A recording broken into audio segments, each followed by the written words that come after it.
1532년 11월 16일 역사에 길이 남는 전쟁이 남아메리카 대륙에서 벌어집니다.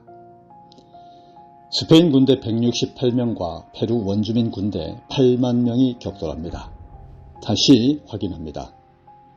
스페인 군인 168명과 페루 원주민 군인 8만 명이 맞붙었습니다.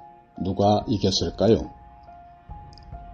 그 당시는 대형 무기도 없던 때인데도 168명의 스페인 군대가 대승을 거둡니다. 페루 원주민 왕은 체포되고 왕에게 하급 정원 50명 크기의 방 22개를 금으로 채우면 살려준다고 약속합니다. 물론 다 채웁니다. 살려주었을까요? 죽입니다.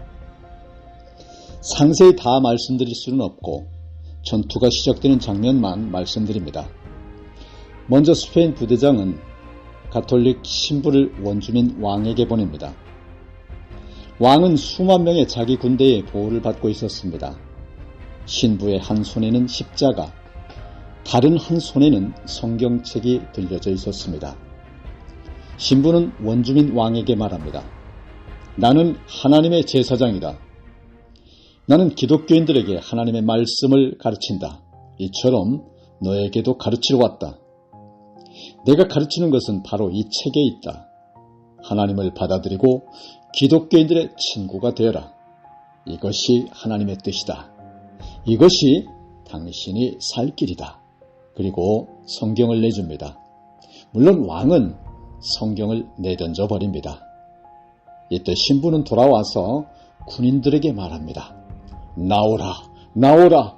기독교인들이여, 개와 같은 적들을 쳐부수라. 나의 거룩한 책을 땅에 던졌다. 그들을 향해 돌진하라. 내가 너희들의 모든 죄를 사하노라. 스페인 부대는 성경에 나오는 기드온에게 배운 전술을 사용합니다. 물론 기드온은 300명으로 미디안 수십만 대군을 무찔렀지만 스페인 군대는 단 168명으로 8만 명을 무찌릅니다. 기드온처럼 트램펫과 함께 기마병을 사용하며 8만 명 중 7천 명의 원주민 군인들이 죽임을 당합니다. 이 전쟁을 계기로 본격적으로 스페인과 포르투갈은 미 대륙의 참탈을 시작합니다. 한편 이 모든 배후에는 기독교가 버티고 있었습니다. 1452년 교황 니콜라스 V가 독트린 오브 디스커버리, 이른바 발견의 교리를 공포합니다. 이 교리는 원주민들을 죽이고 땅을 빼앗을 수 있는 권리를 주는 것이었습니다. 그리고 이 교리를 등에 업고 콜럼버스는 1492년 미 대륙을 발견하게 됩니다. 이는 독트린 오브 디스커버리가 선포된 지 40년 후입니다. 그리고 또 40년이 지나서 조금 전 말씀드린 페루 원주민 대량 학살로 이어지게 됩니다. 그 후 전 세계는 기독교의 이름으로 피비린내가 진동하게 됩니다. 사랑하는 여러분, 오늘 저와 여러분이 은혜 나눌 말씀은 열왕기 하 4장 42절로 44절을 본문으로 한 먹고 남으리라 입니다. 오늘도 말씀이 하나님이신 것을 믿으시면 아멘 하시기 바랍니다. 한 교단의 웹사이트에 최근 있었던 일인데요. 다음과 같은 기록이 있었습니다. 15세기에 공포된 발견의 교리는 19세기 미국 법에 들어오게 되었다. 1823년 대법원이 유럽 국가들은 미 대륙을 발견함으로써 이 땅의 주권을 미 대법원 판결 결과 전 세계 원주민들의 학살을 위한 근거를 마련하게 되었다라는 기록이 그것입니다. 로마 교황청에서 시작되었지만 19세기에는 미 대법원 그리고 최근 21세기의 결정으로 인해 온 세계는 계속 피비린내가 나게 하는 길을 마련하게 되었다고 모 교단 웹사이트가 주장을 하고 있는 것입니다.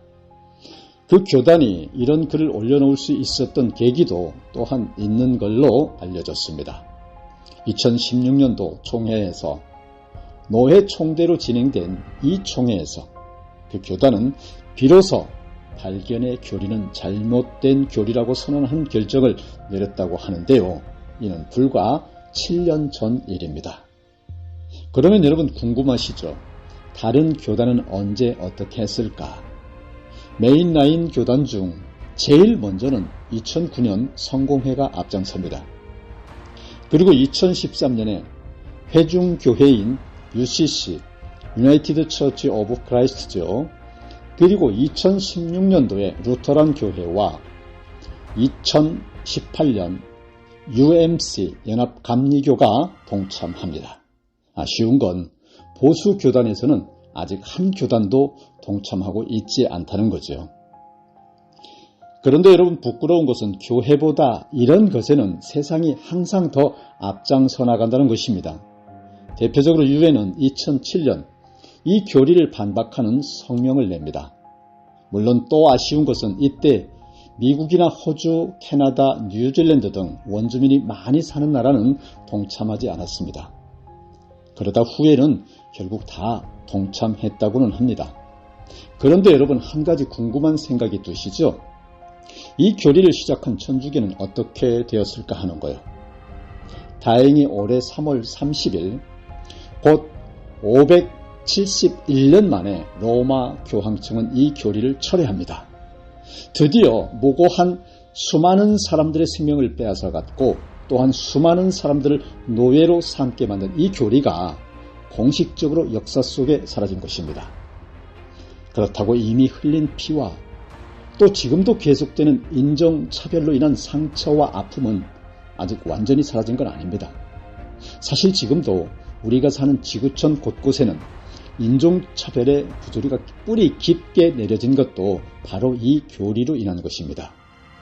거의 600년간 이 교리가 세상을 지배하였는데요. 어떻게 이 세상을 되돌려 놓을 수가 있을까요? 특히 기독교인으로서 어떻게 살아가야 할까요? 바로 이런 문제와 고민들에 대해 오늘 본문 말씀을 가지고 상고하고자 합니다. 오늘 본문의 주인공은 엘리사 선지자입니다. 엘리사는 수많은 기적을 행했는데요. 예수님께서 행하실 기적을 미리 보여준 선지자로 널리 알려진 분입니다. 예수님처럼 엘리사에게도 많은 제자들이 따라다녔습니다. 42절에 기록된 바 한 사람이 바알 살리사에서부터 와서 처음 만든 떡, 곧 보리떡 20개와 또 자루에 담은 채소를 하나님의 사람에게 드린지라 그가 이르되 무리에게 주어 먹게 하라 했습니다. 제자 수가 얼마나 되는지 모르겠는데 엘리사는 무리에게 주어 먹게 하라고 합니다. 마치 예수님의 오병이어의 사건을 생각나게 하는 이야기입니다. 또한 43절 상반절에 보면 그 사환이 이르되 내가 어찌 이것을 100명에게 주겠나이까 했습니다. 제자가 100명씩이나 되었던 것입니다. 보리떡 20개면 기껏해야 서너 명이면 다 없어질 것입니다. 이에 엘리사는 43절 하반절에 무리에게 주어 먹게 하라. 여호와의 말씀이 그들이 먹고 남으리라 하셨느니라 라고 말씀대로 먹고 남았다고 하는 것을 기록했습니다. 이 기적을 예수님께서는 최소한 2번씩이나 공생의 기간에 행하십니다. 한 번은 그야말로 오병이어 장전만 5,000명 이상이 먹고 12광저리가 남습니다. 그리고 얼마 후에는 7병이어로 4,000명을 먹이고 7광주리를 남겼습니다. 예수님께서 왜 2번씩이나 이런 기적을 행하셨을까요? 저는 이렇게 생각해 보았습니다. 처음 오병이어는 엘리사의 기적이 바로 하나님으로부터 온 기적임을 확신시켜 주시는 기적이라고 생각해 보았고요. 두 번째 기적은 이 하나님의 기적은 엘리사뿐 아니라 예수님을 믿는 모든 사람들에게 열려져 있는 기적이다라고 하는 걸 보여준 것이라고 생각합니다. 엘리사는 계산을 할 줄 모르는 사람이었습니다. 보리떡 20개로 100명이 먹을 수 있고 그뿐 아니라 남을 것이다 라고 보는 사람이었습니다. 그리고 이를 그대로 믿고 고백했습니다. 선포했습니다. 먹고 남으리라. 이것이 바로 정의로운 삶의 시작이었습니다. 이것이 바로 평화로운 삶의 시작이었습니다. 생각해 보십시다, 여러분. 이 당시 100명이면 아주 큰 무리입니다. 그것도 제자가 100명입니다. 이 100명으로 약한 자들의 것을 충분히 갈취해 올 수 있습니다. 처음 스페인의 군자 숫자는 168명이었습니다. 그만한 군대 숫자가 8만 명을 무찔렀는데 엘리사의 제자 100명도 충분히 남의 것을 빼앗아 올 수 있습니다. 그런데 그는 서너 명이 겨우 먹을 수 있는 음식을 손에 들고 축복하면서 고백합니다. 그리고 선포하는 것입니다. 먹고 남으리라. 여러분, 저는 확신합니다. 왜 우리가 오늘 온 세계가 피비린내 나는 세상이 되었는지, 그것은 기독교인들의 입에서 이 고백이 사라졌기 때문입니다. 지금 제3차 세계전쟁의 시작일 수 있다고 경악하는 무장정파 하마스와 이스라엘의 충돌이 바로 이런 고백의 실종에서 벌어진 처참한 아수라 비극인 것입니다.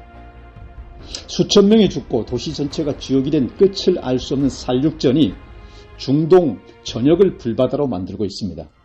인류의 미래가 화학 연기와 무차별 독가스와 죽음의 핵전쟁 공포로 두려움에 떨고 있습니다. 이미 성경에 예언된 충격과 재앙의 퍼포먼스예요. 온 누리 수만 교회 무성도들 목회자들 모두 목숨 걸고 기도해야 합니다. 이 땅, 이 백성, 하나님의 아들과 딸들, 저 흉포한 전쟁 악마 사탄의 살육 전쟁에서 털끝 하나 다치지 않게 살려달라고, 구해달라고 기도해야 합니다. 하나님이 들으실 때까지 부르짖어 외치고 간구해야 합니다. 살려달라고, 지켜달라고 응답하실 때까지 기도뿐입니다, 여러분. 지난 4월 심포지엄이 있었습니다. 주제가 언덕 위의 도시의 두 이야기인데, 언덕 위의 도시는 청교도들이 매사추세츠에 세운 기독교 공동체를 뜻합니다. 이 도시에 두 가지 이야기가 있다는 것입니다. 하나는 밝은 면, 곧 전 세계로 복음을 전하는 공동체의 이야기입니다. 또 하나는 어두운 면, 곧 발견의 교리를 따라 세상을 정복한다고 하는 이야기입니다.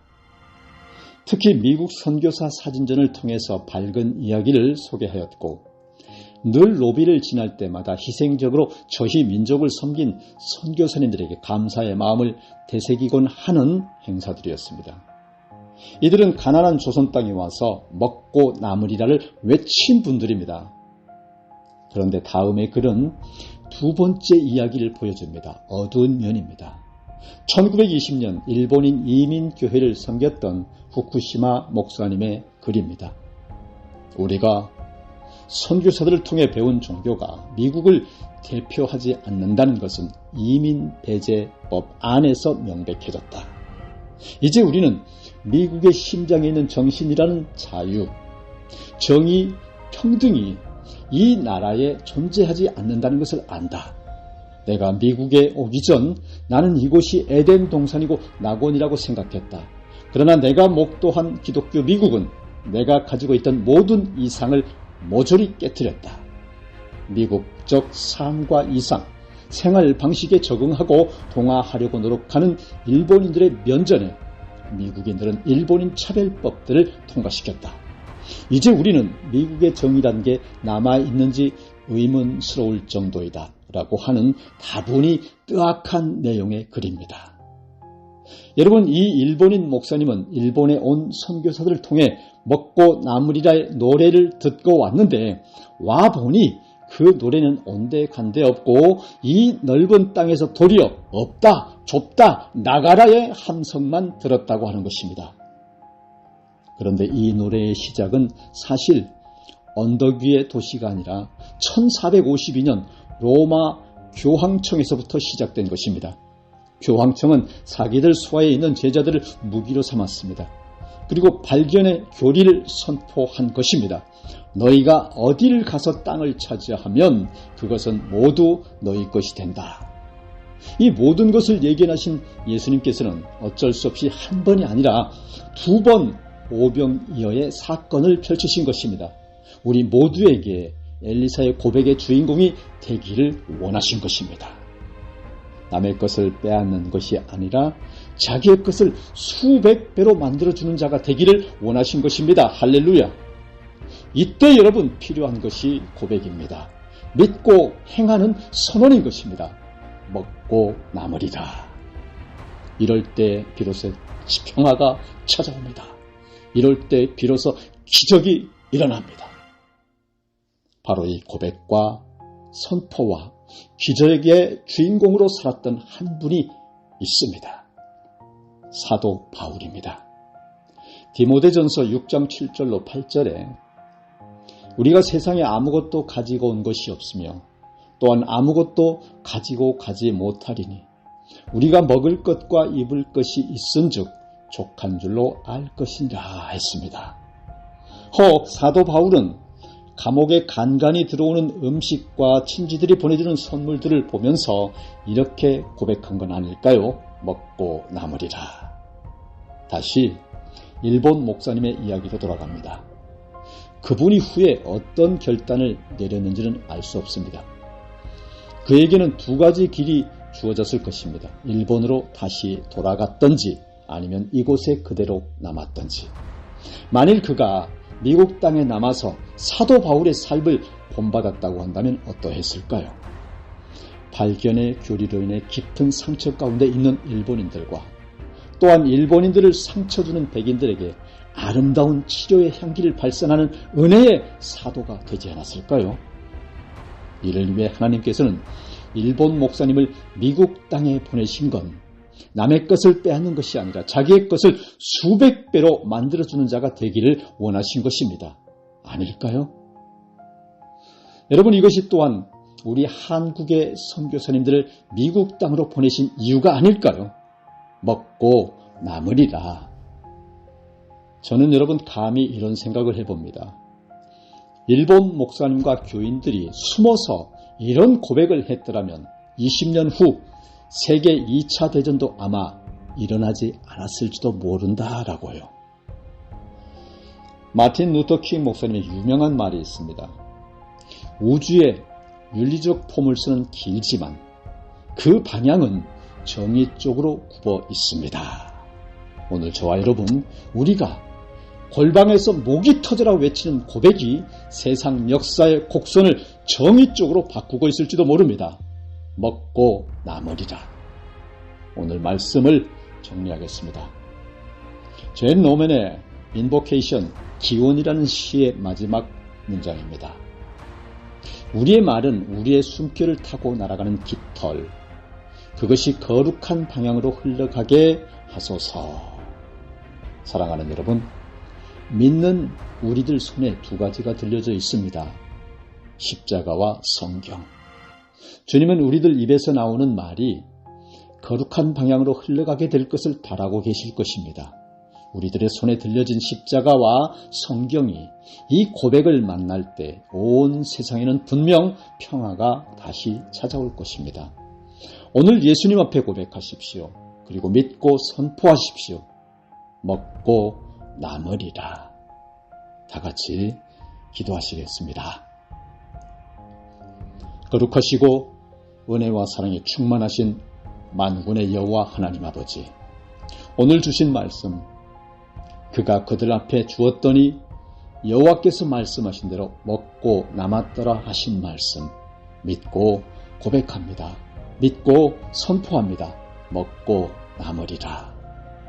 세계 곳곳에 깊게 드리워진 전쟁의 공포, 경제 불황, 무엇을 먹을까 무엇을 입을까 혼미한 세상, 구세주 예수님 믿고 고백하고 선포하오니 먹고 남기는 넉넉한 풍요와 평안 온누리 무사람들에게 차고 넘치도록 쏟아 부어 주시기를, 나누어 주시기를 구주 메시아 나사렛 예수 그리스도 이름으로 기도드립니다. 아멘.